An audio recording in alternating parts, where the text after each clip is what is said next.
자, 핵융합 산업기술 볼게요.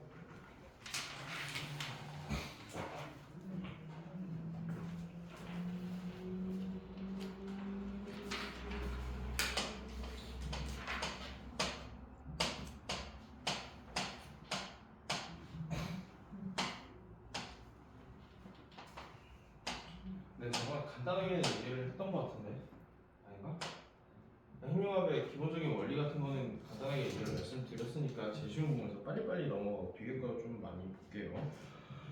자, 태양은 핵융합 반응을 통해서 지구는 물론 태양의 곳곳으로 엄청난 에너지를 방출하고 계시는 거 다 아시겠죠? 방출되는 대량의 에너지를 만들어내는데 핵융합을 통해서 만들어낸다고요. 그래서 핵융합 반응은 여기 정의 나와 있죠. 핵분열 반응과 상반되는 물리 현상으로 수소의 동위 원소와 같은 가벼운 원소들, 그러니까 동위 원소 같은 거는 이제 상식적으로라도 알아두시면 좋아요. 그러니까 원자 번호는 같은데 질량수가 다르다라고 하는 게 동위 원소였단 말이에요. 그러면 원자 번호는 뭐랑 관련돼 있었냐? 양성자 개수랑 관련이 있었어요. 그럼 양성자 개수는 같은데 질량수가 다르다. 전자는 따로 질량수를 체크하지 않으니까 사실 중성자 개수가 질량수를 결정하겠죠. 그래서 양성자 하나인 건 똑같은데 수소가 중성자가 여러 개가 붙어 있다라고 하면은 이제 동위 원소가 되는 거예요. 수소의 동위 원소와 같은 얘는 그러니까 질량수가 다른 겁니다.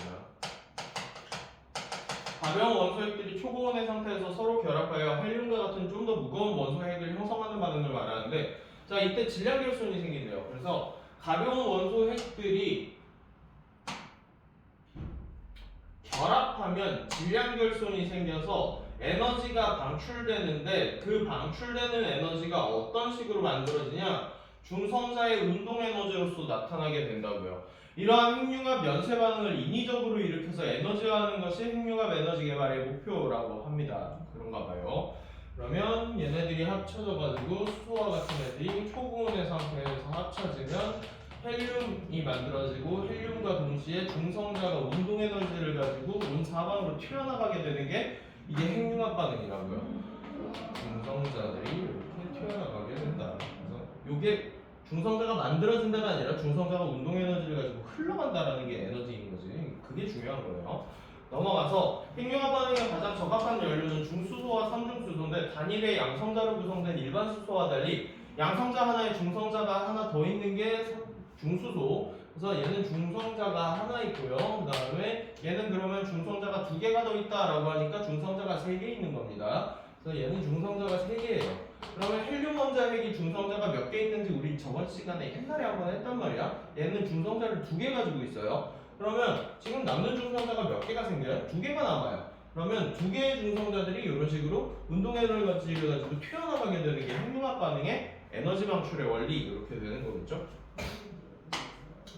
그래서 삼중수소이다. 기존의 핵분열 원자력 발전에 사용되는 원료인 희귀원소인 우라늄에 반해서 핵융합 원료인 중수소는 어디에 있다고? 그냥 바닷물에 널려 있는 거. 그러니까 당연히 재료를 구하기가 너무 쉬운 것. 그 다음에 리튬을 가지고 삼중수소를 추출해낼 수 있는데 리튬도 풍부한 매장량을 갖고 있기 때문에 삼중수소, 중수소 모두 원료를 구하기가 너무 편하다라는 장점이 있는 거지. 그러니까 우라늄은 매장량이 한정돼 있겠죠, 당연히. 그래서 넘어가시면 지구상에 존재하는 바닷물의 양이나 리튬의 풍부한 매장량을 감안하면 연료는 아예 무한하다라고 생각할 수도 있습니다. 넘어가셔서 핵융합 반응은 중수소와 삼중수소의 이온들이 서로의 청력을 이기고 충돌한대. 청력을 이겼다라는 얘기는 얘네들이 뭐를 가지고 있다는 얘기야? 인력을 가지고 있다는 얘기예요. 충분한 인력을 가지고서 서로 충돌할 때 일어나게 되는데 지구상에서는 어느 조건? 1억 도씨의 고온이 돼야지 뭐가 된다고요? 플라즈마가 되고 플라즈마가 되면은 뭐가 된다고? 인력이 생긴다고. 그러니까 순서를 잘 보셔야 돼요. 먼저 플라즈마가 된 상태에서 핵융합이 일어나는 거야. 핵융합이 일어나서 플라즈마가 되는 게 아니고 핵융합 반응을 일으키는 방식에는 크게 관성밀폐 방식과 자기밀폐 방식이 있대요. 그럼 관성밀폐 방식은 중수소와 삼중수소를 얼려서 작은 고체의 알갱이로 만든 다음에 여기다가 강력한 레이저 광선을 쏴서 필요한 고온의 플라즈마를 형성시킵니다. 그럼 어떻게 하는 거냐? 중수소랑 삼중수소를 고체 상태로 만들어요. 왜 고체 상태로 만들겠냐? 그렇지, 맞추기 편하려면 얘네들이 안 움직이는 상태가 돼야 된다고. 기체 상태에서는 얘네들이 자꾸 분자 운동을 활발하게 하니까 한 곳에다 레이저를 집중시켜서 맞추기가 되게 불편해요. 그래서 일부러 엔트로피를 줄여놓는 고체 상태로 만들어 놓는다고요. 그래서 거기에다가 레이저를 쏘고 그러면 플라즈마가 되고, 그럼 플라즈마 또 만들었으니까 나머지 거에다가 또 쏘고 또 플라즈마 만들고 또 쏘고 또 플라즈마 만들어서 플라즈마 덩어리가 만들어지면 그때야 비로소 핵융합이 일어날 수가 있게 된다고요. 그러면 플라즈마 만들 때 막대한 에너지가 투입되겠네. 그러니까 효율적인 에너지 방법은 아니에요. 에너지 발전의 효율적인 방식은 아닙니다. 그래서 핵융합 반응을 일으키는 방식에는 그래서 말려서 작은 고체 알갱이로 먼저 만들고 그 다음에 레이저 광선을 쏴가지고 플라즈마를 만든 다음에 핵융합 반응을 이끌어내요. 이 방식은 상대적으로 단순한 구조로 플라즈마를 가열할 수 있죠. 얼마나 단순하냐? 그냥 놓고 쏘고 놓고 쏘고 놓고 쏘고, 이게 얼마나 단순해요. 그래서 플라즈마를 가열 밀폐할 수 있어서 고난도의 기술이 극복이 쉬울 것으로 예상되지만 핵융합 반응인 연료 구조를 반복적으로 계속, 그러니까 총알을 장전해 놓듯이 장전해 놓고 쏘고 장전해 놓고 쏘고 이런 식으로 단발성밖에 안 된다고요. 그래서 반복적으로 장전하고 에너지를 투입해야 한다는 특성으로 인해서 연속 출력이 원천적으로 불가능합니다. 그럼 이걸로 발전소 만들어요? 못 만들어요? 못 만듭니다. 그래서 이거 더 이상 안 나올 거예요. 큰 문제를 지닌답니다. 뭐 언제 사용하냐? 단발성으로 핵융합을 만들 때는 사용하기 좋겠지? 단발성으로 핵융합 만드는 게 뭔데? 수소폭탄. 넘어가서 자기 밀폐 방식은 중성입자빔이나 전기장 등에, 그래서 상관없어. 무슨 방식을 사용하든 상관없이 그냥 일단 가열해가지고 뭐를 먼저 만들어? 플라즈마를 일단 먼저 만들어. 플라즈마를 먼저 만들어 놓고 이를 강력한 자기장을 이용해서 가둬넣어. 그래서 자기장을 이용해서 가두기 때문에 자기 밀폐 방식인가 보다. 됐냐? 계속 가열해서 핵융합 반응이 일어나도록 하는 방식이다. 이 방식은 1억 도씨가 넘는 플라즈마를 가둬서 고온으로 계속 유지시키는 동시에 발생한 열을 충분히 방출시킬 수 있는 토카막 장치가 필요해. 열을 방출 왜 해요? 열 방출해야지 뭘 발전을 하든가 할 거 아니에요. 충분히 거기에서 발생한 열을 다른 데에다가 옮겨가지고 얘를 가열시켜야지, 여기 뒤에 보시면 나오겠지만 증기 터빈을 돌릴 수 있는 거죠. 그래서 토카막 장치가 필요하다. 그러면 현재 가장 실용화에 근접한 방식인 토카막 방식은 플라즈마를 구성하는 D자 모양의 초전도 자석으로 자기장을 가하면 플라즈마를 구성하고 있는 이온과 전자들도 전자적인 성질을 가지므로 자기장 주위를 나선형으로 돌면서 움직여서 고온의 플라즈마를 진공형 용기에 접촉시키지 않고 자기장 안에 가두어서 제어하는 게 가능하대. 자, 여기 그냥 그렇다라고 써져 있으니까 그런 같다 해도 상관없기는 해. 그냥 여기 써져 있는 게 맞을 테니까. 그런데 그게 님들 능지 키우는 데 큰 도움은 안 돼요. 왜 그렇게 될지를 한번 생각해 보시는 게 좋습니다. 아니면 머릿속에 그림을 그려보시던가. 자, 어떻게 하는 거예요? 일단 플라즈마를 만들어. 먼 연병을 떨든 간에 D자 모양의 초전도 자석 안에다가 플라즈마를 생성하는 겁니다. 이게 단면도예요. 단면도고요. 이렇게 돌게끔 만들어줘야 된다고. 이렇게 돌게끔 만드는 이 방법이 뭐야? 자기장을 흘리는 거야, 이 초전도 자석에다가.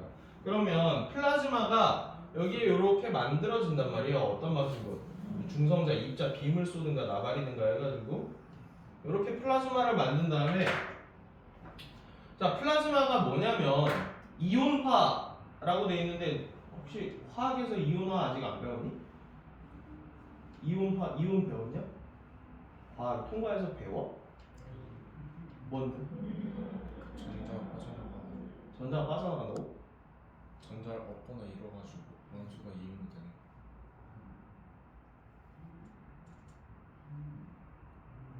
김남진이 그랬어?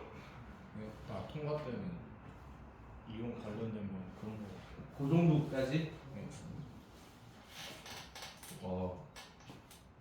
실제로 사용할 때 플라즈마는 여러 의미로 사용되기 때문에 여기서 사용하는 플라즈마를 제가 알려드릴게요. 얘들아, 원래 일반적인 상태에서는 분자가 세 가지 형태로 존재하잖아.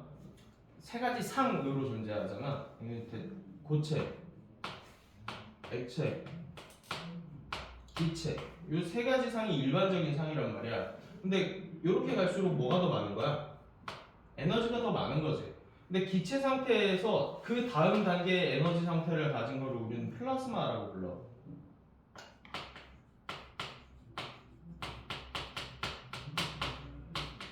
플라즈마 아니다. 플라스마가 맞는 거야. 자, 그래서 중수소를 플라즈마 상태로 만들면은 원래 원자핵이 이렇게 생겼잖아. 양성자가 이렇게 붙어 있고, 그 다음에 뭐 중성자가 있는 놈도 있고, 수소 같은 경우에 중수소면은 하나 붙어 있고, 삼중수소는 세 개 붙어 있고 이렇게 되는 거잖아.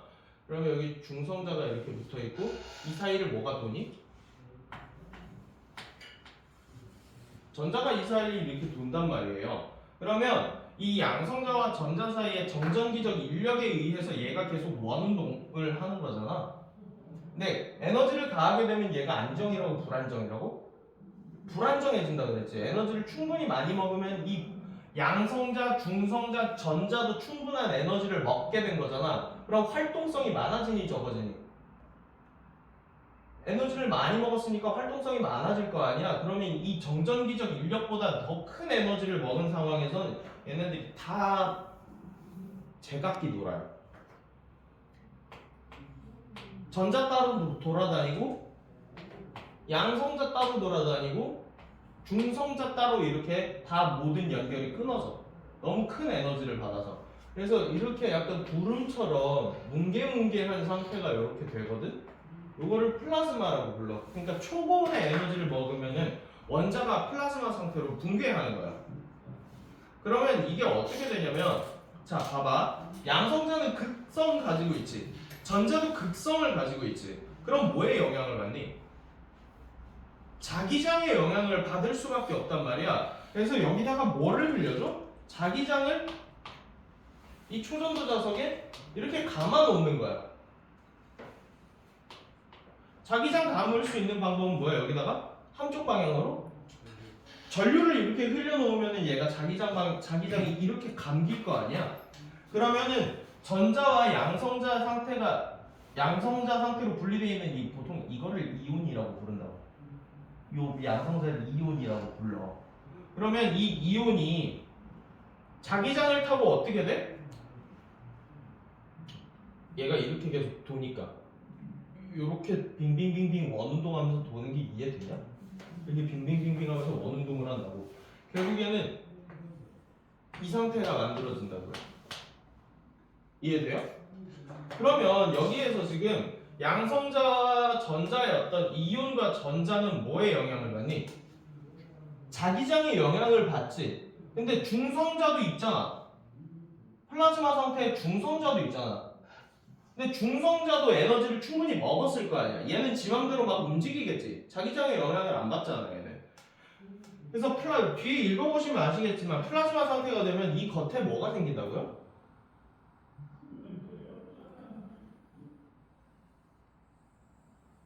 플라즈마 상태가 되면 이 겉에 장벽이 생겨요. 이 겉에 장벽이 생기는데 이 장벽에 뭐가 계속 접촉하니? 플라즈마가 접촉하지. 플라즈마가 접촉한단 말이야. 그럼 플라즈마는 엄청나게 큰 에너지를 가지고 있는 거지. 엄청나게 큰 에너지를 갖고 있는 애들이 자기장에 의해서 계속 이동하면서 장벽이랑 마찰을 하게 될 텐데, 장벽이랑 마찰하게 되면 장벽에 큰 에너지가 가해지는 거잖아, 계속. 그리고 중성자는 계속 어디를 때려? 장벽을 때릴 거 아니야. 얘는 자기장에 영향이 없으니까. 장벽을 그냥 직각으로 수직으로 폭격해서 때린단 말이야. 그럼 장벽이 데워지겠지, 점점. 결국에 이게 한계치를 넘어가면 장벽이 폭발하겠지. 그러면은 이 초전도 자석도 폭발할 거고. 이러면은 이제 핵융합 발전소가 폭발하는 거고. 위험해, 안 위험해? 존나 위험해. 자, 이런 식으로 돌려놓는다라는 얘기고요. 그럼 플라즈마는 뭐에 영향을 받는다고요? 자기장의 영향을 받는다고요. 자, 보시면 1억 도시가 넘는 플라즈마를 놔두고 고온으로 계속 유지시키는 동시에 발생한 열을 충분히 방출시킬 수 있는 토카막 장치를 만들고, 자기장을 가하면 이온과 전자들도, 그러니까 얘는 양성자였던 놈이에요. 양성자였던 놈과 전자도 전기적인 성질을 가지고 있으므로 자기장 주위를 이렇게 나선형으로 돌면서 움직이고, 고온의 플라즈마를 진공벽 용기에 접촉시키지 않고 자기장 안에다가 가둬와서 제어하는 게 가능해진다. 이제 이해되니? 넘어갈게. 그러면 이때 발생하는 열 에너지가 당연히 생기겠지. 이 열 에너지를 뭘 하면 돼? 열 에너지로 물을 끓여. 냉각수를 가열하면은 얘가 상변화를 하면서 수증기를 만들고 그 수증기로 피스톤 운동, 상하 운동을 만들어내면서 상하 운동이 결국에 전기적인 에너지로 전달돼서 이걸 저장하면은 그게 배터리겠죠. 핵융합 배터리가 만들어졌네. 자, 그러나 토카게 핵융합로에서 플라즈마를 제어하는 기존의 방식인 H모드, 이게 지금 H모드지. 지금 그러면 H모드는 뭘로 제어하는 거였어? 단순하게? 자기장으로 맞아요.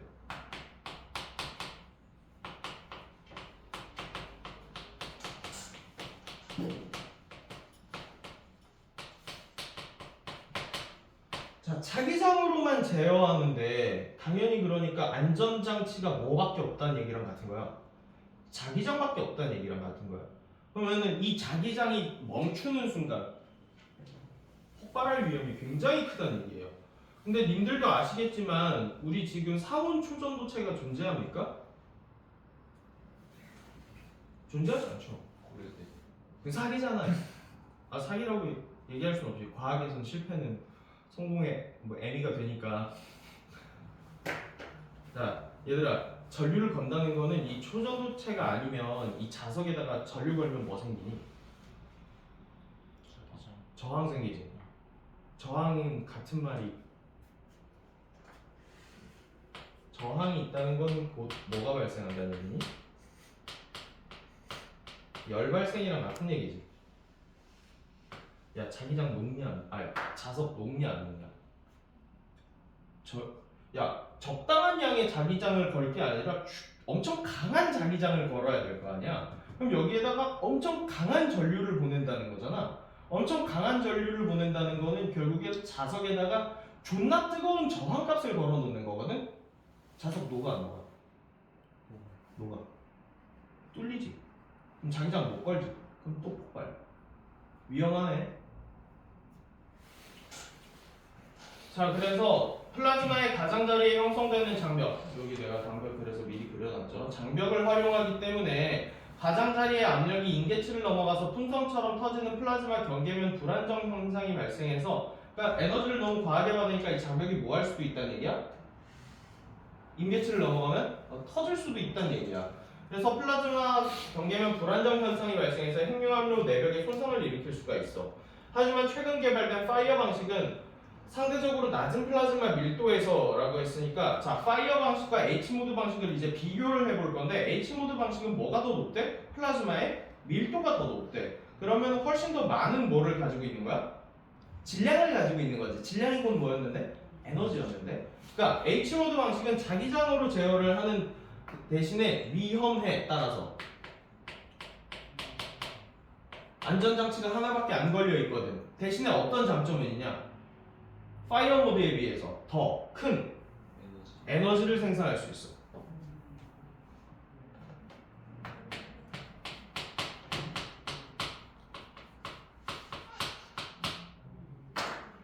그러면 파이어 방식은 어떻게 운영이 되는지 한번 봅시다. 파이어 방식은 상대적으로 낮은 플라즈마 밀도 중심부의 가열을 집중하는 방식으로 플라즈마를 가열해서 발생한 고속 이온이 왜 고속됐는지 알겠지? 뭘 계속 걸 거니까? 자기장을 아주 강력하게 걸 거니까 플라즈마가 고속으로 이렇게 원운동을 할 거라고. 고속의 이온이 플라즈마 내부의 난류를 안정화시켜서 플라즈마 온도와 지속 시간을 높이고 플라즈마 경계면에 불안정성도 발생하지 않으며 플라즈마 내에 불순물이 축적되지 않는데. 자, 그러면 머릿속에서 파이어 모드의 운전 방식을 그려볼 수 있어요? 제가 한번 그려볼 테니까 맞는지 한번 봐봐요. 여튼 얘도 토카막 방식을 이용하는 거지. D자 모양의 초전도 자석을 이렇게 걸어 놓는다고. 얘도 마찬가지.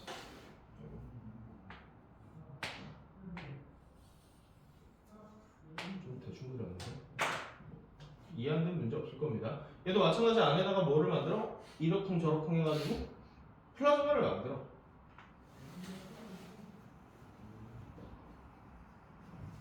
플라즈마를 만들었으니까 당연히 뭐도 같이 생겨?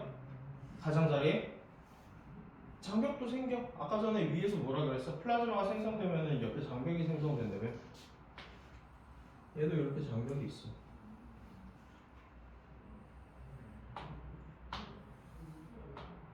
그리고 여기에도 뭘 걸 거야? 자기장을 걸 거야.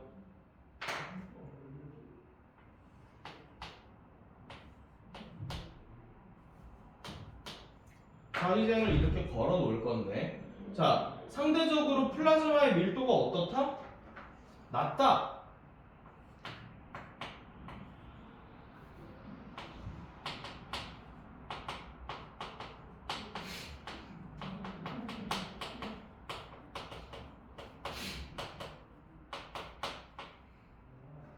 그럼 얘보다는 에너지량을 덜 가지고 있는 거지. 대신에 어디에다가 열을 집중한다고? 플라즈마 밀도에서 중심부에다가 열을 집중한대. 그러면 어디에다가 집중해? 이 플라즈마 가운데 부분 있지? 이 가운데 면에다가 열을 집중해서 가열하는 방식을 사용하면 여기는 고온이 되는 거 맞냐? 그리고 고온과 저온이라는 건 상대적인 거지. 가운데가 고온이 되면 주변은 뭐가 돼? 저온이 되지.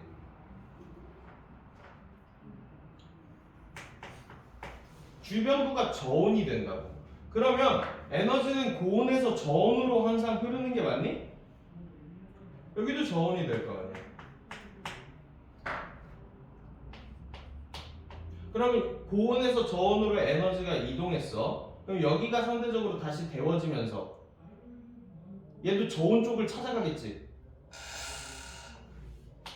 여기 고온 됐지? 다시 저온 쪽 찾아가겠지.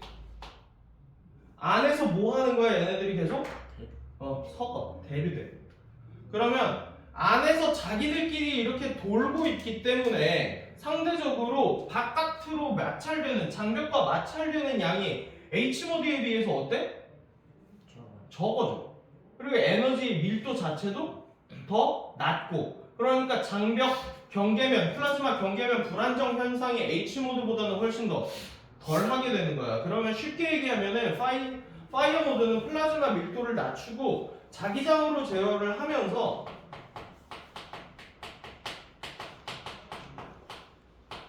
뭐를 하나 더 걸어 놓는 거야? 안전장치를 하나 더 걸어 놓는 거야. 어떤 안전장치를 거는 거니? 내부에 난류를 걸어 놓는 거야.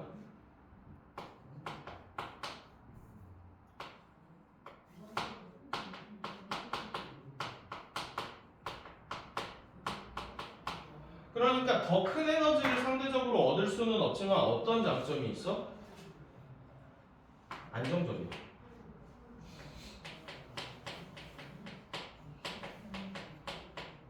그리고 내부가 이렇게 계속 순환하잖아.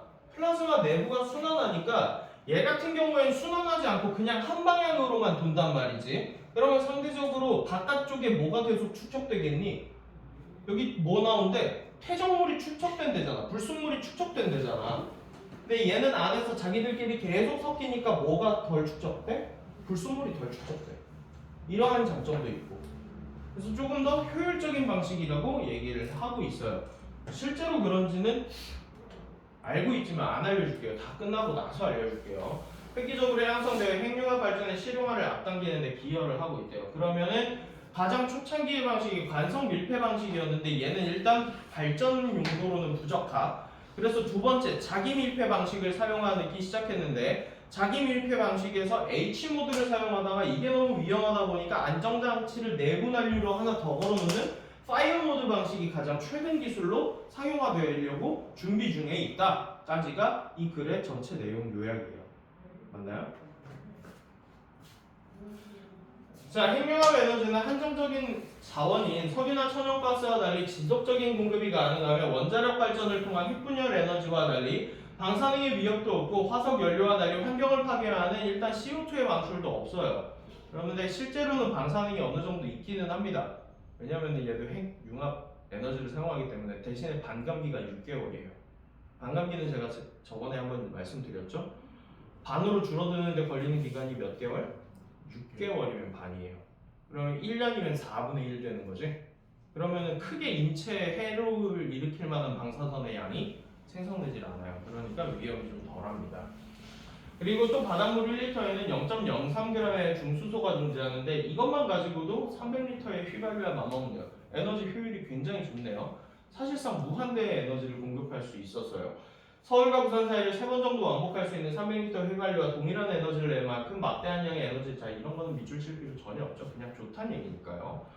그래서 많은 선진국들이 경제응해서 인공 태양이라고 불리는 어쩌고저쩌고 때문이다 했는데, 자 이거 뭐 다 끝났으니까 이제 말씀드릴게요. 실패했습니다. 파이어 방식은 효율이 너무 떨어져요. 효율이 너무 떨어져서 이제 파이어 방식은 폐기가 됐고요. H 모드의 안정화를 늘리는 연구가 진행되고 있어요. 그러니까 아직 지금 핵융합 발전소 지구에 있어요, 없어요? 아직 없습니다. 이거를 실용화하지 못하고 있어요. 지금 그러면 지어지는 원자력 발전소는 전부 다 무슨 발전소예요? 핵 분열 발전소예요. 후쿠시마 터진 것도 핵 분열 발전소였죠. 그래서 열심히 뭐 일론 머스크 같은 사람이 노력은 하고 있을 텐데 뭐 아직은 잘 모르겠습니다. 그래서 고려대에서 초전도체를 발견했다고 했을 때 전 세계에서 관심을 가졌던 이유가 뭐게? 상온 초전도체인 거야. 그러면 초전도체도 현재 있어 없어? 상온에서만 없는 거야. 임계치까지 극저온으로 떨어지면 초전도 현상이 발생하는 물질은 이미 찾았어. 왜 그런지는 모르겠지만 이미 찾았어. 근데 상온에서 안 될 뿐이야. 결국에 얘를 어떻게 해야 된다는 얘기야? 온도를 극한으로 낮춰야 된다는 얘기지. 온도를 극한으로 낮추는 것도 결국 우리에게 뭐가 들어가는 행위냐? 에너지가 들어가는 행위잖아. 그러니까 이게 발전소가 경제적인 효율을 가질 만큼의 에너지를 만들어내고 있지는 않아요. 그래서 실용화가 안 되고 있는 거고요. 할 수는 있습니다. 대신에 투입되는 비용 대비 얻어가는 게 너무 경제성이 없어요. 이걸 위험하기도 하고요. 자, 문제 쉽습니다. 윗글의 내용과 일치하는 거 찾아보랍니다. 자, 수소와 중수소, 삼중수소는 동위 원소다. 수소와 삼중수소는 이온 간에 미쳤노. 인력이 강해야 되겠지. 그러면 부딪힐 수가 없잖아. 청력이 강하면. 태양은 핵분열을 통해 태양이 핵분열에 니네 몸으로 알파선, 베타선, 감마선 다 처먹고 있다는 얘기니? 아니야. 핵융합이야. 핵분열 에너지는 방사능과 CO2를 배출해? 그러면 왜 하냐 대체? 삼중수소와 중수소를 1억 도씨 이상의 플라즈마로 가열하면 전기 에너지가 발생해? 어? 순서가 잘못되지 않았냐? 플라즈마로 가열한다고 한 적 없어. 자, 1번이죠. 자, 기억에서 리을에 대한 설명으로 적절하지 않은 것. 자, 관성 밀폐 방식은 원천적인 문제로 핵융합 발전에 적합하지 않지만 자기 밀폐 방식은 적합하다. 지금 그래서 연구하고 있는 게 전부 다 토카막 방식 연구하고 있는 거잖아요. 자기 밀폐 방식 맞는 말. 자, 관성 밀폐 방식은 레이저 광선으로, 자기 밀폐 방식은 자기장으로 고온의 플라즈마를 제어한다. 맞아요? 네, 맞죠? 자기장 흘려가지고 플라즈마 가두는 거였잖아요. 자, 그 다음에 H 모드보다는 파이어 모드가 고온의 플라즈마를 제어하는 시간을 늘릴 수 있다. 내부 난류로 인해서 좀 더 안정적으로 고온의 플라즈마를 제어하는 시간을 늘릴 수 있다라고 얘기를 해놨고, 그 다음에 관성 밀폐 방식보다는 자기 밀폐 방식이 H 모드보다는 파이어 모드가 실용화에 더 가까운 방식이라고 제시문에 그렇게 써놨습니다. 자, 그 다음에 H 모드 방식과 파이어 모드 방식, 기억이 아닌 니은으로 플라즈마 지금 뭐냐? 나 뭐 잘못 읽었네. 저 2번이 레이저 광선으로. 아, 미안하다. 미안하다. 여기가 문제인 거죠? 레이저 광선으로 플라즈마를 제어하지 않습니다. 플라즈마를 생성하는 거죠. 레이저 광선으로. 아무 생각 없이 했네. 미안. 자, 그 다음에 H 모드와 파이어 모두 관성 밀폐 방식이 아닌 자기 밀폐 방식을 문제는 제가 지금 책을 아예 안 보고 수업을 하고 있어가지고 실수했네요. 쏘리. 나도 대충 보면 실수해요. 자, 그 다음에 A를 그린 그림이래요. A가 아마 토카막이었던 것 같아요. 그쵸? 토카막 장치네요. 이게 토카막 장치인데 봅시다. 자, 초전도 자석은 초고온의 플라즈마가 진공용기 외벽에 닿지 않도록 제어하는 역할을 한다. 초전도 자석에 자기장을 흘려서 진공용기 외벽에 닿지 않고 제어하는 거 맞는 말이죠. 그 다음에 연료 공급 장치를 통해서, 그러면 핵융합의 연료가 뭐였는데요? 중수소와 삼중수소를 공급하겠죠? 이름이 연료 공급 흡입 장치예요. 그렇잖아요. 자, 그 다음에 플라즈마 가열 장치는 초고온의 플라즈마를 만들기 위해서 전기장을 생성하거나 중성자 입자 빔을 쏘는 장치이다. 자기 밀폐 방식은 중성자 입자 빔을 쏘던가 레이저를 쏘던가 지 알아서 여튼간에 플라즈마를 만들면 되는 거였다고요. 그래서 전기장을 생성하거나 중성자 입자 빔을 쏘는 장치이다. 이름이 뭐예요? 플라즈마 가열하는 장치예요. 맞는 말이죠. 마 내부 난류로 인해서 이온과 전자들이 자기장 주위를 나선형으로 돌면서 움직인다.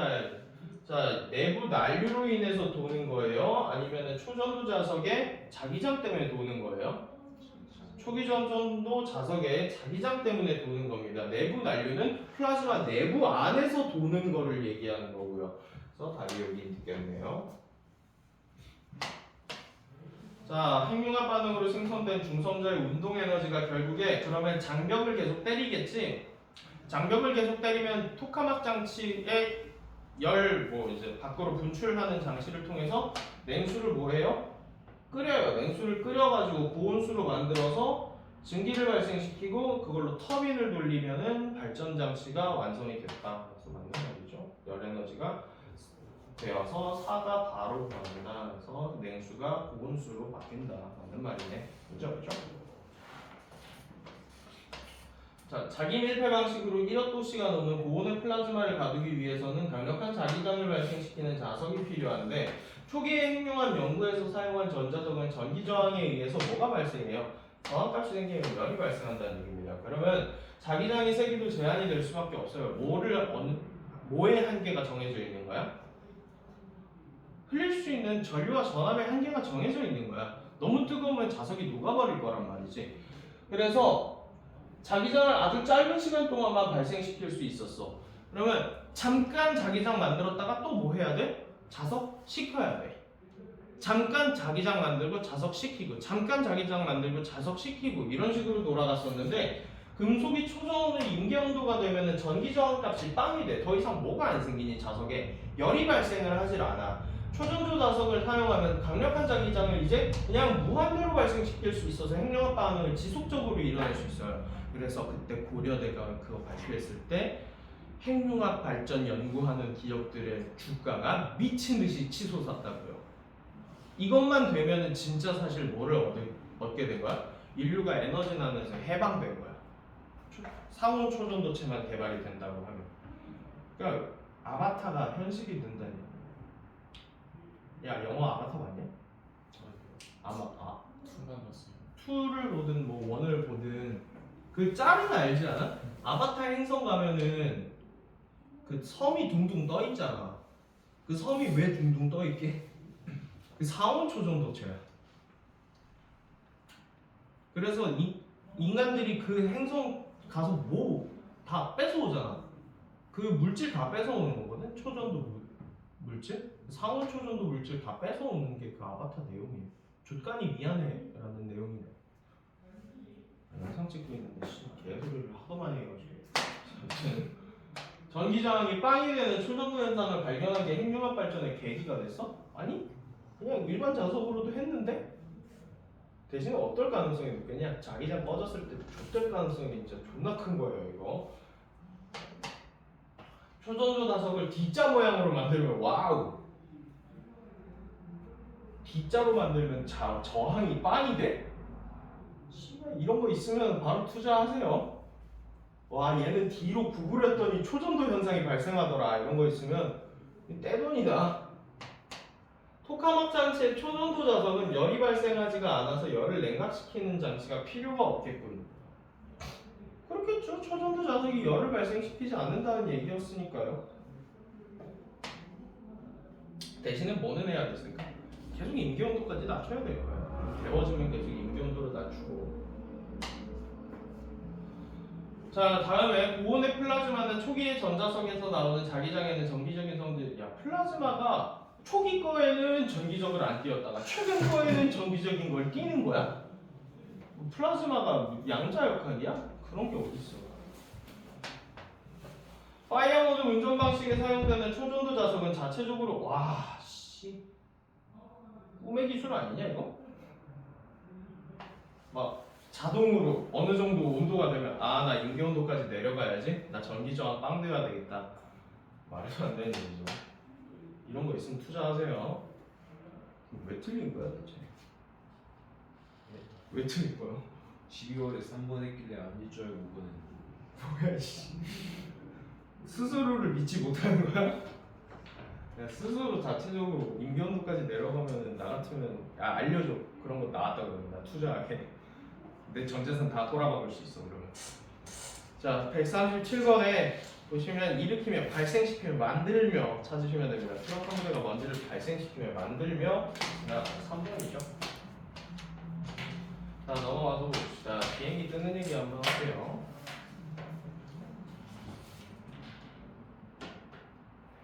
자 비행기 유체역학 얘기예요. 유체역학 재미있습니다. 자 비행기가 비행을 할 때 작용하는 힘은 중력, 양력, 추력, 항력 이렇게 네 가지가 작용을 한대요. 비행기를 지나는 힘의 축을 두 가지로 나눠보면 축이라고 했으니까 가로축 아니면 세로축이겠지. 그래서 먼저 세로축을 지나는 세로축을 지날 때는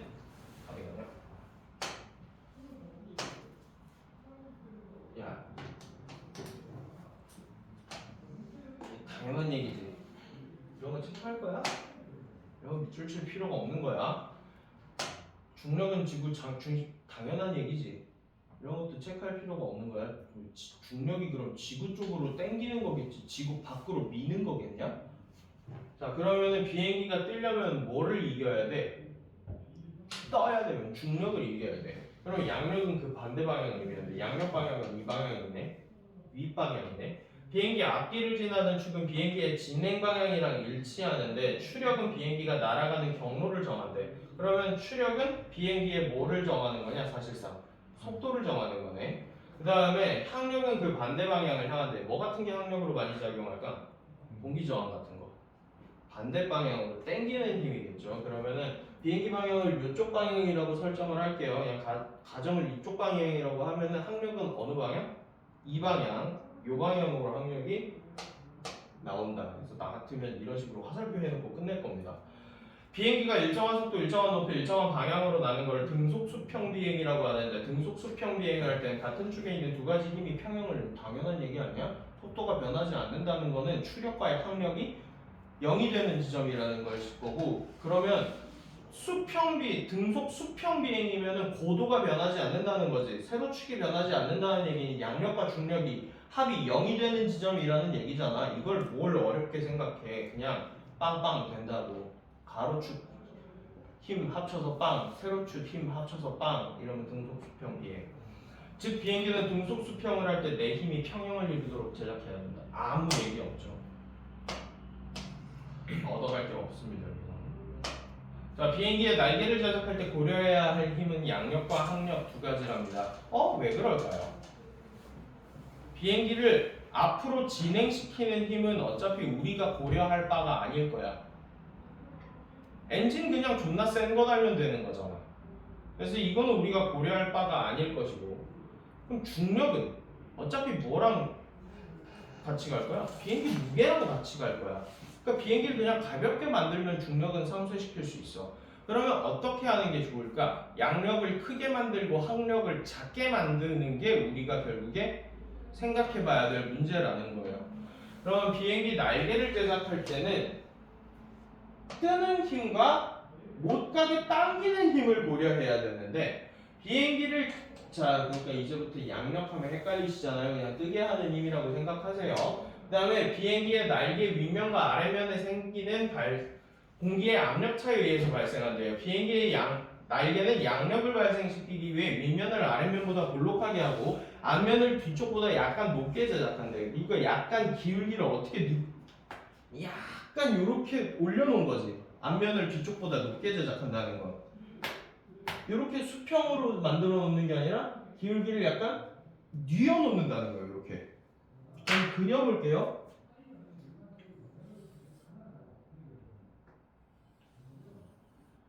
이런 식으로 제작하면 되겠네. 이 정도면 충분히 누웠네. 자, 이런 식으로 제작을 한대요.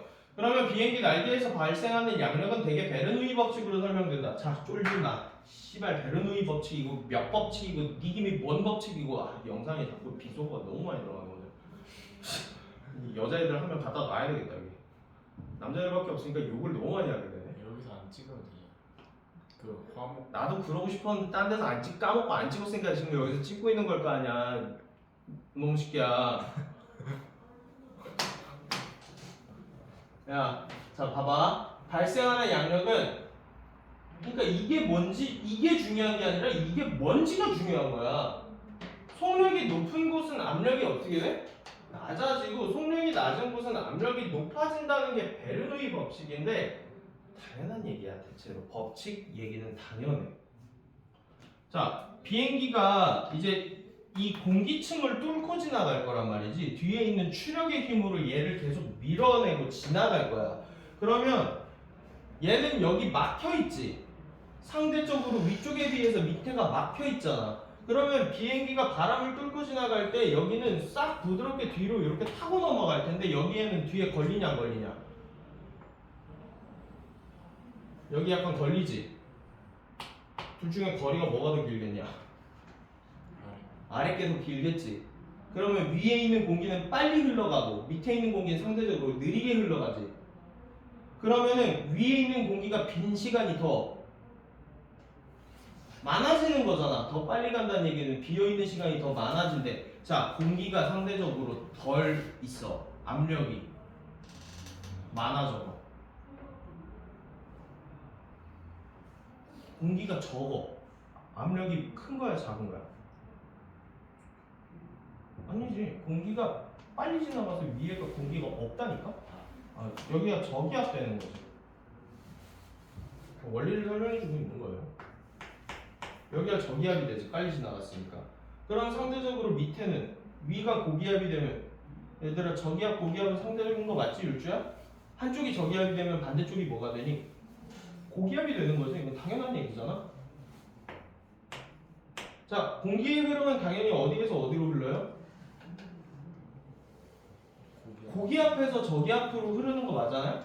고기압에서 저기압으로 이렇게 흐르잖아요. 자, 앞에 뭐가 발생했어? 상승 기류가 발생했네? 앞쪽에 상승 기류가 발생하니까 비행기가 뭐를 받게 된다고? 뜨는 힘이 양력이 발생했다. 이해돼요? 아, 나도 비문학을 할 때 얘들아 여기 다 써져 있잖아. 그럼 그렇다고 하잖아 하고 그냥 넘어가도 되는데 그러면 내 수업이 너무 재미가 없어지잖아. 그럼 원리를 설명해주고 있는 겁니다. 자, 비행기의 날개 구조상 공기의 흐름은 속도가 결국에 공기 흐름의 속도를 조절하기 위해서 그랬던 거예요. 공기는 압력이 평평한 아래면을 지나는 공기 압력보다 낮다. 공기는 압력이 높은 곳에서 낮은 곳으로 흐르므로 결과적으로 날개 윗면으로 힘을 받게 된다. 다 이해되셨죠 이제? 문장 그냥 넘어가도 되지 이러면? 자, 이제부터 양력은 결국에 어떤 거에 따라 달라지냐라는 얘기가 적혀져 있습니다. 자, 제가 좋아하는 방식이 뭔지 이제 다들 아시잖아요. 저랑 3개월 동안 했으니까. 전 미리 예측 때리고 가는 걸 좋아합니다. 그러면 비행기가 속도가 빨라지면 양력이 어떻게 될까를 미리 고민해 봅시다. 자, 비행기가 많은 공기를 만나게 되는 거지? 많은 공기를 만나면 만날수록 고기압이랑 저기압이 형성이 많아지게 되면서 앞에서 만들어지는 상승 기류가 더 많아지게 될 거야. 그러면은 속도가 빨라지면 빨라질수록 양력은 당연히 커지게 될 거라고. 그럼 받은 각이래. 자, 받은 각이 크다는 얘기는 날개가 어떻게 됐다고? 저거 받은 각이 읽다 보면 어차피 나오겠지만 아는 척 좀 할게. 기울기가 커진다는 얘기지. 공기를 받는 기울기가 많아진다는 얘기야. 그러면 비행기 날개가 약간 이렇게 누웠다는 얘기거든? 좀 극단적으로 그릴게요. 이런 식으로 누웠다는 얘기예요. 그러면 이거 너무 눕혀놨네. 이러면 실속하는데.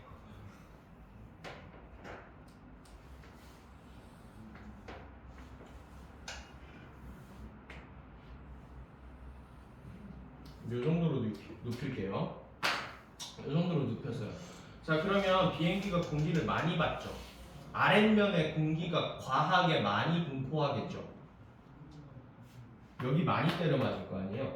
그러면 저항에 의해서도 얘가 어느 방향으로 밀리겠니? 이 방향으로 밀리겠지. 공기의 저항은 밑에 쪽에 발생하면서 항력으로도 작용할 수 있지만 뭘로도 작용하니?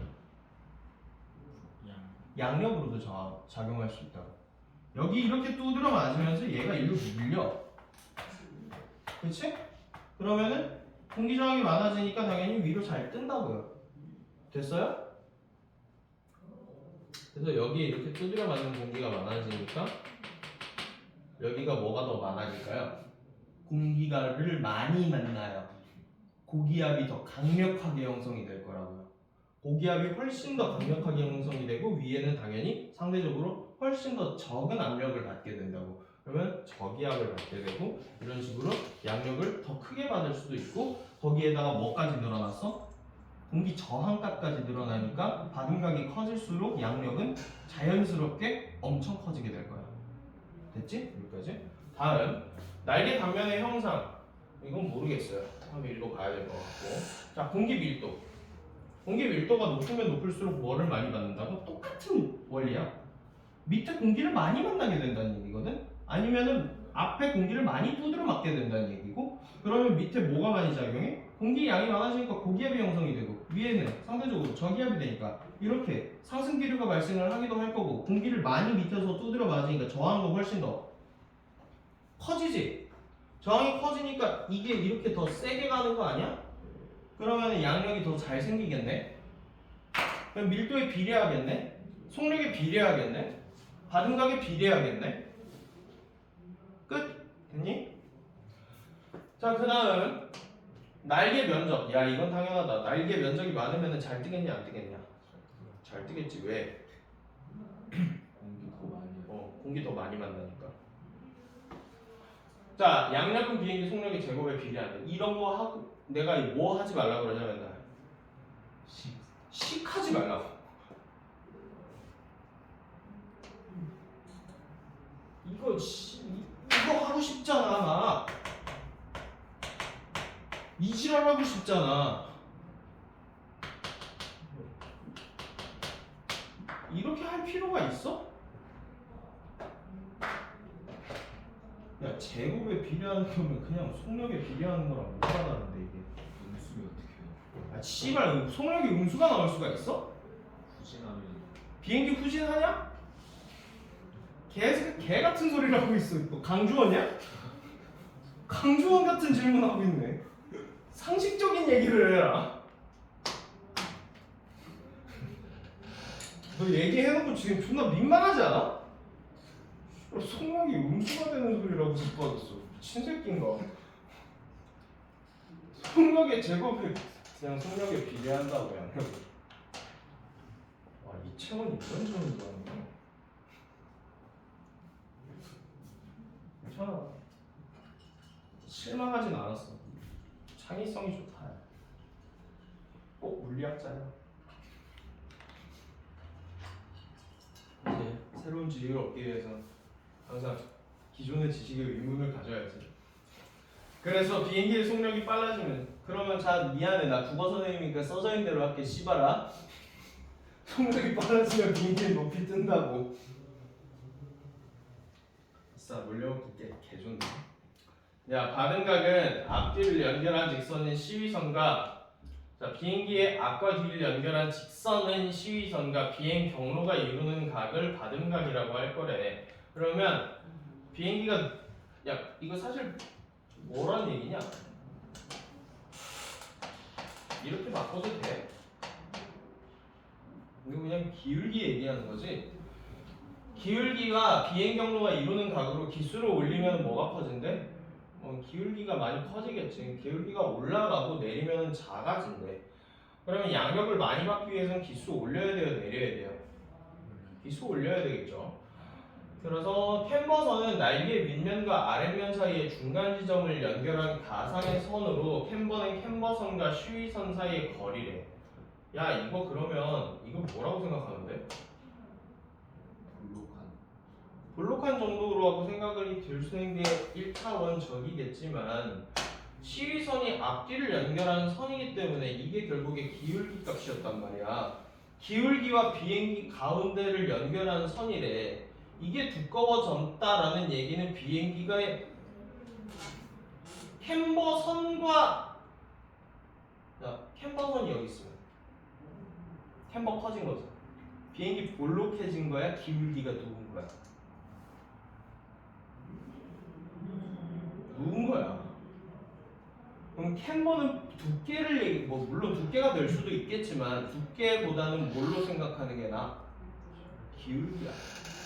캠버가 커졌다는 얘기는 비행기의 날개가 많이 누워 있다는 얘기야. 많이 미안 누워 있다고 하면 헷갈려. 서 있다는 얘기야.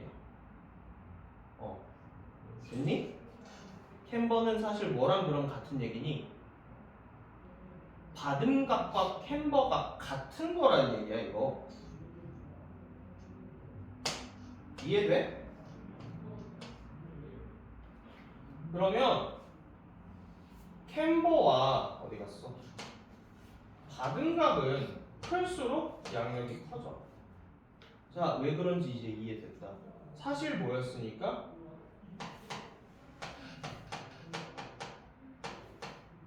이러면 훨씬 편해요. 그러니까 약간 어려울 수 있는 정도인데 한번 이런 것도 해보는 게 좋지 않을까? 캠버가 크면 양력이 또 커진답니다. 사실 기울기이기 때문에 그래요. 그러나 받음각이 지나치게 클 경우에 날개 위를 흐르는 공기가 부드럽게 흐르지 못하고 불규칙하게 흐트러지면서 급격하게 증가하던 양력이 갑자기 사라져버리는 현상이 생겨난대. 이걸 실속이라고 부를 건데, 자, 비행기가 이런 식으로 저항을 많이 받아서 위로 뜨는 거 좋다 이거야. 그런데 비행기가 과도하게 받음각이 커졌다는 얘기는 어떻게 됐다는 얘기야? 진행 방향이 이렇게 됐는데 비행기 날개가 거의 섰다는 얘기예요. 거의 이렇게 서버렸어. 그러면 원래는 공기가 이런 식으로 흘러가서 양력이 만들어졌어야 되는데, 자 지금 공기라는 게 타고 넘어갈 때가 있냐 없냐? 여기 타고서 이렇게 내려가진 않을 거 아니야 공기가. 그러면 여기에 이렇게 넘어가던 공기가 오갈 데가 없어졌지. 흐트러져. 어떻게 될지를 모르겠고 이 뒤에는 아예 막 어떻게 될지 예상이 안 되거든. 그리고 앞에서 계속 엄청나게 큰 뭐를 두드려 맞을 거야? 공기 저항을 엄청나게 큰 값으로 이렇게 두드려 맞을 거야. 그럼 비행기가 진행 방향으로 진행을 할 수 자체가 없게 될 거라고. 그래서 속력이 실속이야. 속력을 잃었다. 그럼 어떻게 되겠니? 양력도 못 받고 속력도 없어. 쉬어. 이해됐어요? 넘어갈게요. 그래서 불규칙하게 흐트러지면서 급격히 증가하는 양력이 갑자기 사라지는 현상이 나타난다. 이러한 현상을 실속이라고 부르겠대요. 제가 정확하게 유체역학적으로 옳은 얘기를 하고 있는 건지 솔직히 말하면 저도 잘 몰라요. 유체역학을 전공한 사람이 아닌 이상은 그거를 알기가 어려운 얘기라서, 근데 저는 일단 글에 나와 있는 대로 이해를 해본 거예요. 추가적으로 제가 뭐 조금 알아본 건 있긴 하지만 이 정도까지더라고요. 또 양력은 공기의 밀도가 높을수록 잘 발생한다. 우리가 예상한 게 지금 다 맞아떨어져 가고 있네. 그러니까 빠르게 읽고 치우시면 되는 거예요. 그럼 밀도란 단위 부피당 질량을 나타내는데, 사실 질량은 뭐랑 같은 얘기야? 단위 부피당 공기 분자수가 많다는 얘기랑 같은 거잖아요. 그럼 공기를 많이 만났다는 얘기예요. 온도가 높으면은 그러면 어떻게 돼요? 에너지가 많으니까 엔트로피가 증가해서 밀도가 적어질 텐데, 밀도가 적어지고 공기가 팽창되면 밀도가 낮아지고 고도가 높을수록 공기가 희박해져요. 그러니까 히말라야 올라가면 숨쉬기 힘들어지잖아요. 공기 분자의 양이 너무 적어지기 때문에. 그러면 당연히 비행기는 뭐를 많이 만나야 돼? 공기를 많이 만나야 되는데, 공기를 많이 만나지 못하니까 얘가 충분한 뭐를 만들 수가 없어. 양력을 충분히 발생시킬 수가 없어. 그래서 뭐를 많이 땡겨와야 돼? 추력을 많이 땡겨와야 돼. 그러니까 밀도가 적으면 공기를 우리의 목적은 뭐야? 공기를 많이 만나는 게 목적이야. 그럼 공기가 애초에 적은 공간에서 공기를 많이 만나기 위해서는 빨리 앞으로 달려가는 게 가장 합당하다고.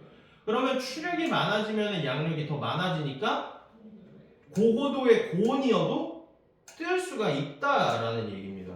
그러니까 대표적인 데가 어디냐?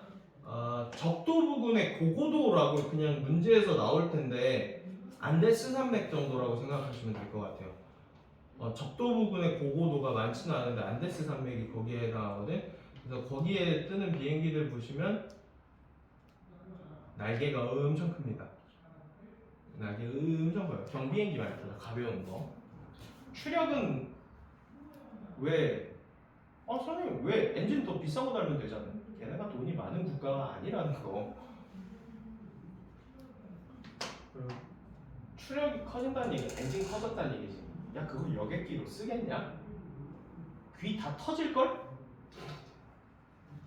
이륙 장소가 온도가 높고 고고도로 높은 곳이라면 양력을 크게 하기 위해서 이거 지금 여기 같은 말이에요? 다른 말이에요? 이거? 같은 말이에요. 너무 맞춰서 좋은 거예요. 부가 설명이죠. 추가 설명입니다. 그래서 제가 저번에 님들한테 말씀을 드렸나요? 결국에는 정의된 개념을 가지고 하는 거라고. 정의된 서술되어 있는 개념이 부가 설명과 같은 얘기라는 걸 너희가 뭐 하기만 하면 돼?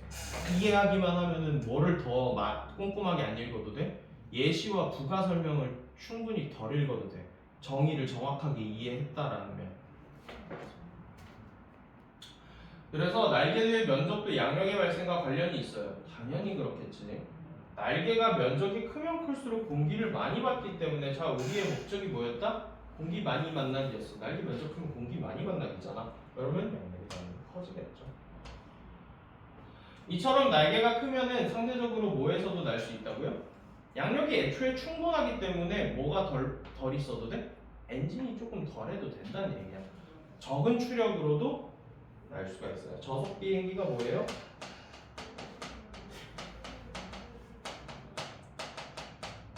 적은 추력이라는 얘기죠. 자, 항력은 사실 그래서 양력 얘기를 우리가 앞에서 예측을 다 때려보니까 너무 쉬운 얘기더라. 그래서 크게 볼 얘기가 없는데 오히려 님들이 조금 문장이 이 글 자체에서 문장이 거지같이 쓰여 있는 부분은 어디냐? 양력이 아니라 항력이에요. 항력이 더 거지같이 써져 있어요. 보시면 항력은 비행기가 날아가는 것을 방해하는 힘으로 비행기에서 발생하는 항력은 원인에 따라서 유도항력, 형태항력, 마찰항력, 유해항력 이렇게 구별이 된다고 하는데 꼬라지 보니까 이거 외우기 힘들 것 같아요. 그러면 최대한 이해를 하시고 체크하는 걸로 가시는 게 낫다. 볼게요. 이 중에 유도항력은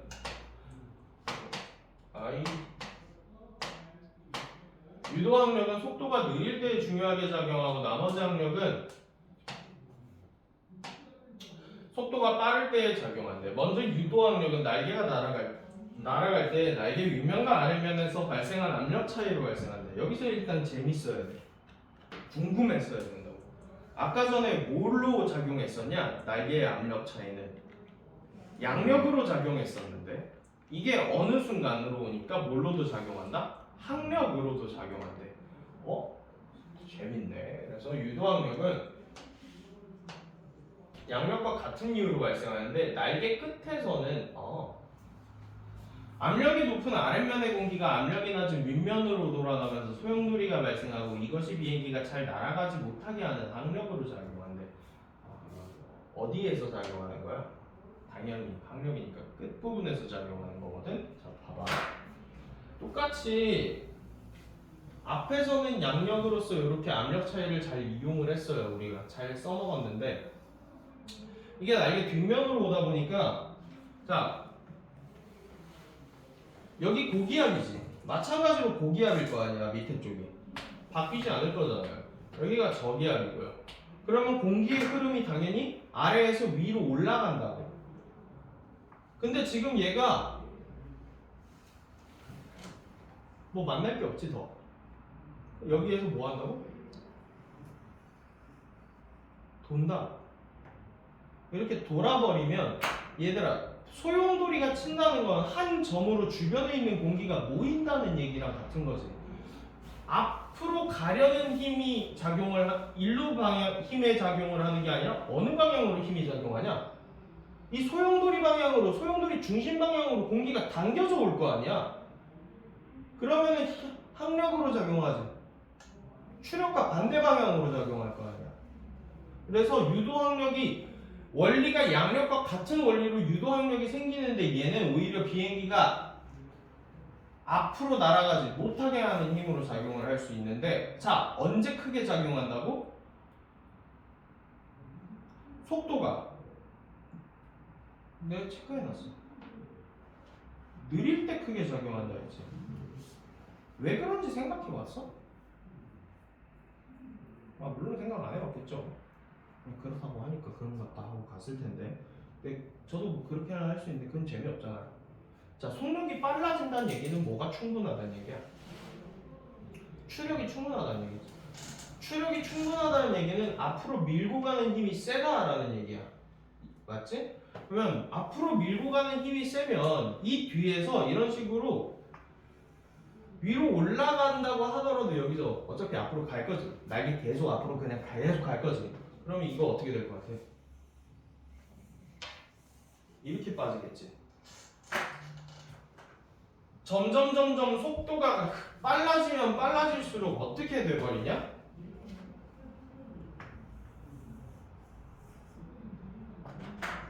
더 빨라져.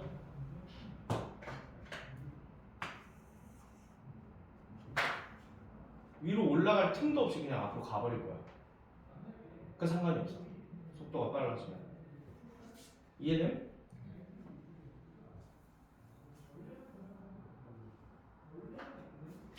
그래서 날개 끝에서는 압력이 높은 아래면의 공기가 압력이 낮은 윗면으로 돌아가면서 소용돌이가 발생하고, 이 소용돌이가 항력으로 작용을 한대. 같은 면적을 가진 날개일지라도 종횡비가 크면 유도항력이 작아진다. 이거 이제 슬슬 또 이거 하고 싶어진다 또. 자, 뭐 하고 싶어? 처럼 뭐 하고 싶었지? 종횡비라고 했으니까 뭐 또 막 하고 싶지? 종횡씨 나눌까 뭐 이거 하고 싶잖아. 자, 종횡비는 뭐래? 정의되어 있는 거를 잘 읽어. 종횡비란 날개의 길이를 시위로 나눈 값이래. 자, 그래서 시위로 나눈 값이 크면 뭐가 적다고? 유도항력이 작아져.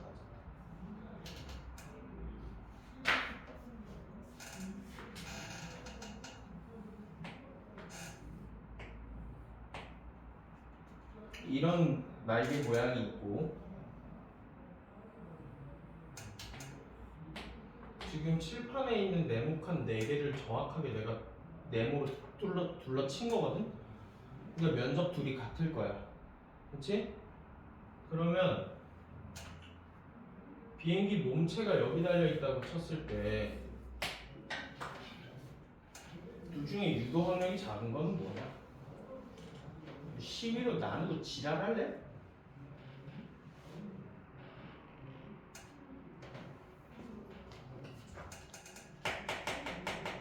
이게 유도 항력이 적겠지.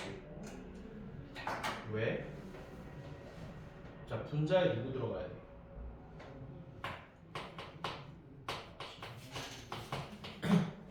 얘가 분자가 할 거지. 그러니까 식을 내가 세우는 게 아무 의미 없다는 걸 보여주려고 나는 식을 세우는 거야. 세우라는 게 아니라 뭘로 나눈 값이라고? 시위로 나눈 값이야. 자, 이걸 니네가 식을 세우기 위해선 그러면 앞에 분명히 이거 읽을 때쯤 되면 시위가 뭔지 까먹었을 거거든? 그럼 니네 앞에 다시 가서 시위가 뭔지 찾는단 말이야?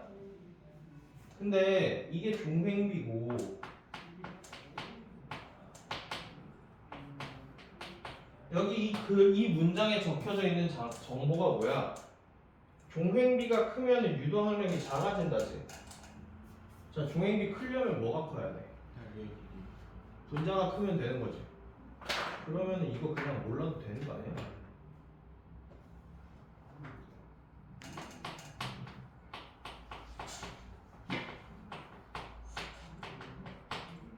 이렇게 될 거라면, 자, 그럼 뭐도 몰라도 되는 거야? 그냥 날개의 길이가 길면 항력이 적다. 그러면 밑줄을 이렇게 칠 게 아니라 어떻게 쳐야 돼?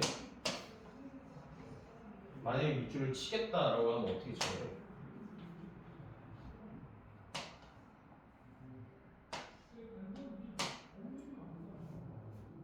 이렇게 쳤어요. 이게 정보를 줄이는 거야. 나누고 자시고 할 필요가 있는 거였어? 아니, 없는 거였어. 뭐 나누고 싶어지는 거 이해해. 니네들이 수학에서 하도 많이 뭘 계산을 하다 보니까 뭐만 식을 세울 수 있는 게 보이면은 막 무슨 뭐 발전 걸린 개 마냥 자꾸 뭘 식을 세우려고 하는데 식 세울 필요가 전혀 없단 말이야. 영상 못 쓰겠다 이거 씨발. 자, 형태 항력은 날개 모양으로 인해서 발생한 항력인데 급격한 변화가 있는 모양의 물체는 주위를 흐르던 유체가 물체로부터 갑자기 이탈하면서 불규칙한 소용돌이를 일으키지만, 자, 그래서 그럼 하는 얘기가 뭐야? 웬만하면 급격한 변화 없이 어떤 모양으로 만들라고? 유선형으로 만들라고. 유선형의 물체는 주위를 흐르는 유체가 부드럽게 밀려났다가 합쳐지기 때문에 큰 항력이 생기지 않는다. 자, 여기에서 공기를 만났는데 얘가 부드럽게 이렇게 쪼개졌다가 마지막에 얇은 쪽으로 오면서 합쳐지지. 이렇게 되니까 뭐가 적어져? 형태항력이 적어지는데, 그러면은 나와 있으니까 보여줄게. 급격한 날개의 변화가 있는 거 좀 극단적으로 그릴게요. 날개 단면이에요. 자, 급격한 형태 변화가 있다는 건 각도가 갑자기 크게 바뀌었다는 얘기지.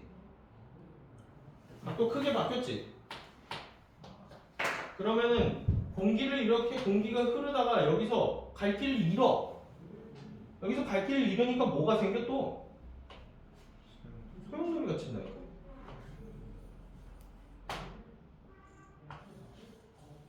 씨발 반대로 이렇게 쳐버린다고 또. 그러면 소용돌이는 한 점으로 또 보인다 그랬지? 날개가 뒤로 당겨진다니까?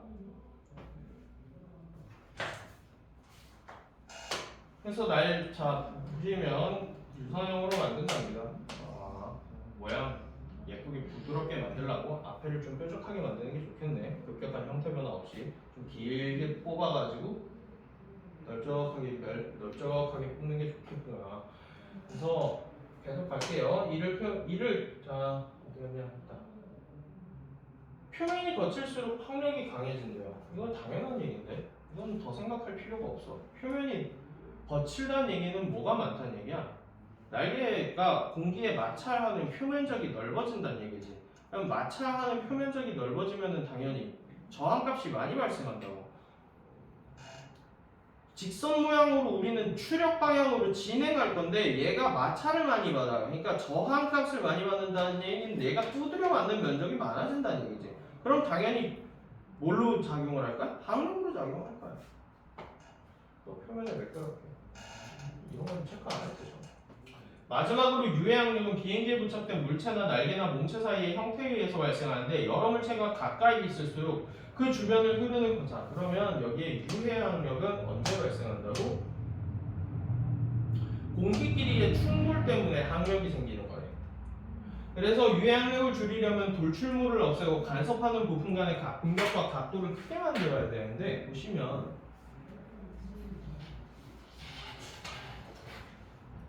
비행기 정면도입니다.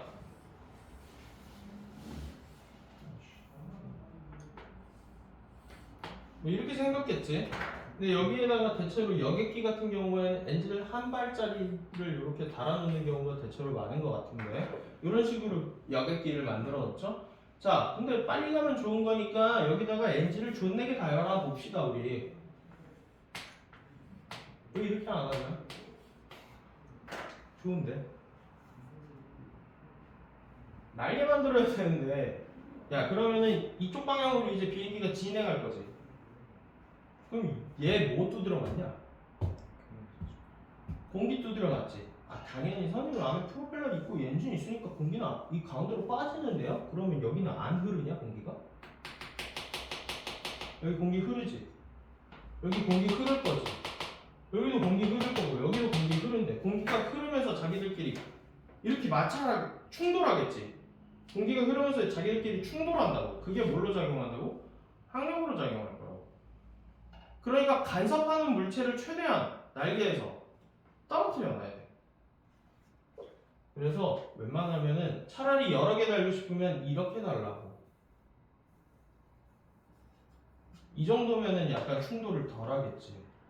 그러니까 이러면은 유해 압력이 좀 적어야 되겠지. 추력이 충분하니까 뭐 이렇게 생긴 비행기도 있겠죠 뭐. 뭐 이런 식으로 하시면 된다라는 얘기입니다. 그래서 간섭하는 거를 없애라 이 정도에다가만 체크하셔도 되는 부분이죠. 그래서 이제 3개월 정도를 저랑 비문학을 계속 하셨잖아요. 그래서 제가 웬만하면 지문을 손을 대지 말라라고 했던 이유가 뭐였냐면 그냥 글을 그 자체를 읽어라라는 건데 이게 한계가 어느 정도 있는 방법이라는 걸 저도 압니다. 모든 거를 외울 수는 없기 때문에.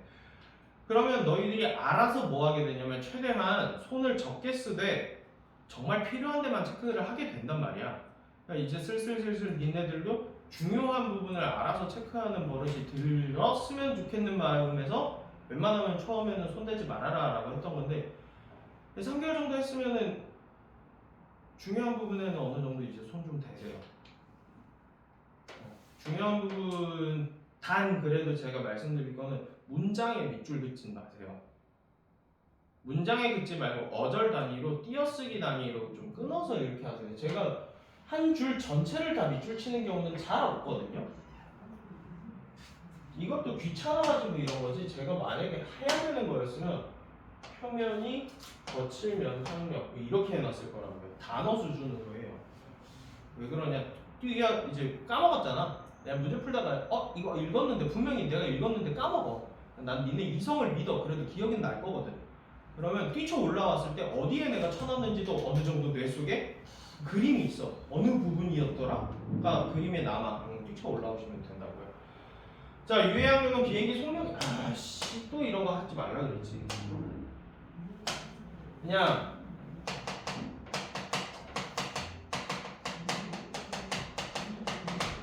유해 압력은 빠르면 작다. 나머지 세 압력은 그러면 어떻게 하는 게 합리적이야? 두 개 합쳐가지고 가장 낮은 값으로 떨어지는 데에다가 속력 맞춰서 비행하는 게 합리적이겠지. 그렇기 때문에 유도압력과 나머지 세 압력을 합친 전체 압력이 가장 작아지는 값에다가 비행 속력을 맞춘다고. 이런 거는 이해했으면 넘어가도 되는 거. 그래서 양력을 항력으로 나누니까 또 이거 뭐 하고 싶어? 양력을 항력으로 나누니까 이거 하고 싶은데 자 이런 거 하지 말라 해서 자 이제 어느 대충 감 오죠? 어떻게 할 건지. 저 어떻게 할 것 같아요? 나 무슨 짓 할 것 같아? 지운다.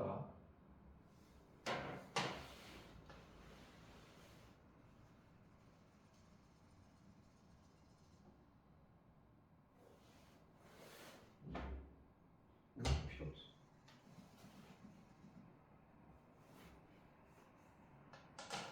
같은 말이야. 양력이 커지면 연료 소비가 적어진다. 같은 말이잖아. 뭔 양항리고 지랄이고 하지 말라. 그냥 양력이 크면은 자 또 말 바꿔봐.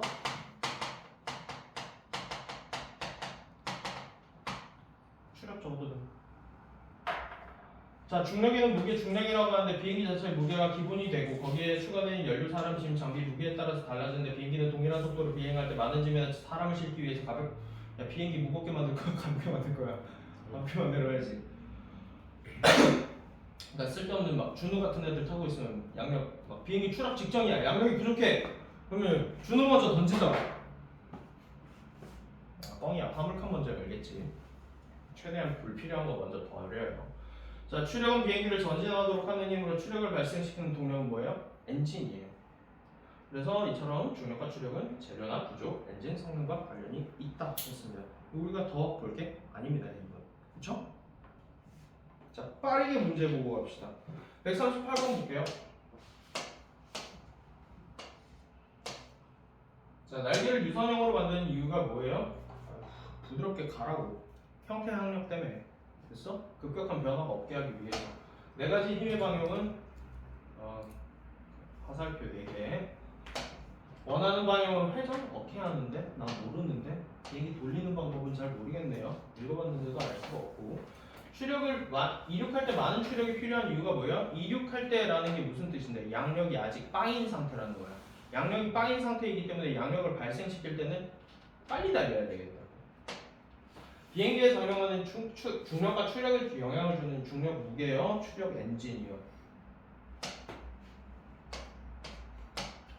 출항할 수 있는 내용으로 적절하지 않은 것. 등속 수평 운동을 하는 비행기는 동력과 양력이 상을 그대로 써져 있다는 얘기. 저속 비행기의 경우에는 그러니까 추력이 부족한 경우에는 무게에 비해서 날개의 크기가 커야 된다. 양력이 잘 발생해야겠지? 추력이 모자라면 양력을 크게 해야 된다고. 비행기 날개의 윗면을 볼록하게 만드는 건 날개 윗면을 지나는 공기의 속도를 높여서 저기압을 만들어가지고 밑에를 고기압으로 만든 상태에서 밑에서 위로 발생하는 상승 기류를 만들기 위해서 됐네. 그 다음에 동일한 추력으로 나는 비행기라면 적도의 산 위를 날 때 밀도가 낮은 데를 날 때가 밀도가 높은 데를 날 때보다 양력이 크냐?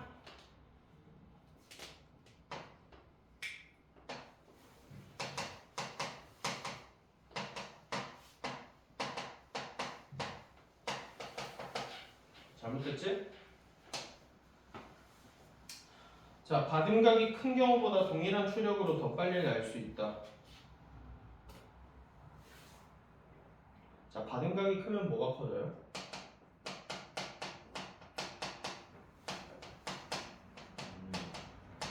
양력도 커지는데 뭐도 커져요? 공기를 많이 두드려 맞는데? 저항이 커지지. 공기 저항 커지지. 그러면 받음각이 적을 때 동일한 엔진 출력이면 더 빨라, 더 느려? 더 빨라. 그냥 생각해서 푸는 문제네. 자, 넘어가서 비행기가 돌풍을 만나게 되면 돌풍이 뭔데? 갑자기 큰 바람을 맞게 되는 걸 돌풍이라고 한단 말이야. 갑자기 저항값이 엄청 커진 거야. 받음각이 너무 커져서 실속하게 되지. 그러면 제끼실 거고 4, 5번 날아갔고요. 그런데 이 상태에서 받음각을 그대로 유지하면은 실속 양력이 아예 없어져 버려요. 그러니까 돌풍을 만났는데 돌풍을 만났으면 이렇게 회오리 치는 거에다가 이렇게 된 거지. 회오리 치는 거에 비행기가 이렇게 막 부딪힌 거예요. 그러면 확 얘가 위로 이렇게 솟구칠 거거든. 그러면 이 상태에서는 양력이 사라져서 비행기가 추락할 수 있어요. 그래서 비행기의 안전성을 회복하려면 기술을 어떻게 해야 돼? 받음각이 이미 큰 상태야. 받음각을 더 줄여야 될 거 아니야. 그럼 기술을 내려야 돼요. 그럼 1, 3번 중에 있겠네. 그래서 돌풍이 자주 발생하는 것을 운행해야 할 항공기라면 날개의 캠버, 기울기를 어떻게 해야 돼? 작게 만들어야 되겠지. 그렇죠? 마지막 문제, 비행기에서 발생하는 항력을 부식화한 그림이랍니다. 윗글을 이해할 때 적절하지 않은 것을 찾으래요. 자, 지금 속도가 커질수록 C는 같이 커지네요. C는 그러면 나머지 항력을 얘기하는 것 같아. 이거 항력 그래프니까. 속도와 비례하는 애가 있고 얘는 지금 속도랑 반비례 그래프로 음수 그래프가 나와 있네. 음수 그래프가 나와 있는 걸 보니까 얘는 유도 항력 같고요. 그러면 동일한 비행기라면 점 A를 비행할 때보다 점 B의 상태를 비행할 때 더 많은 추력이 필요하겠군. 항력이 더 크니까 뭐가 많이 들어가? 추력이 더 많이 들어가. 맞는 거야. 자, 모든 조건이 동일하고 날개에 자 중횡비 하지 말라 그랬지. 그냥 길이라고 하라 그랬지. 길이만 다른 비행기들 중 중횡비, 길이가 큰 비행기일수록 최소 항력이 작아진다. 날개의 길이가 길면 항력 어떻다고? 작아진다. 최소 항력 밑으로 내려가겠지. 자, 점 A사의 상태로 비행하던 전투기가 점 C의 상태로 비행한다면 유도 항력이 나머지 항력의 합별보다 더 작게 발생하겠군. 자, 속도가 점 C면 2예요. 그러니까 유도 항력보다 지금 다른 항력들이 더 크게 작용한다는 얘기지? 유도 항력이 나머지보다 작다. 점 A의 상태로 계속 비행하던 수송기가 짐을 버렸어요. 그러면 자, 무게가 가벼워지니까 뭐가 커요? 양항비라고 하지 말고 그냥 뭐가 크다고 하면 돼. 중력이 줄었으니까 양력이 커지는 거 당연한 얘기 아니야? 날개 위아래로 쌍을 지어있는 쌍엽기가 모든 조건이 동일하다면 두 날개의 거리가 달라. 자, 그러면 유해 항력 얘기네. 둘이 거리가 먼 게 항력 덜 받아, 가까운 게 항력 덜 받아. 멀어야 돼. 그러면 두 날개가 먼 쌍엽기일수록 최소 항력이 위로 이동해요? 아래로 이동해요? 아래로 이동해요. 끝납니다. 자, 여기까지 해서 산업기술이고요. 자, 내신은 언제부터 들어갈 거냐면 다음 주에 범위를 좀 정확히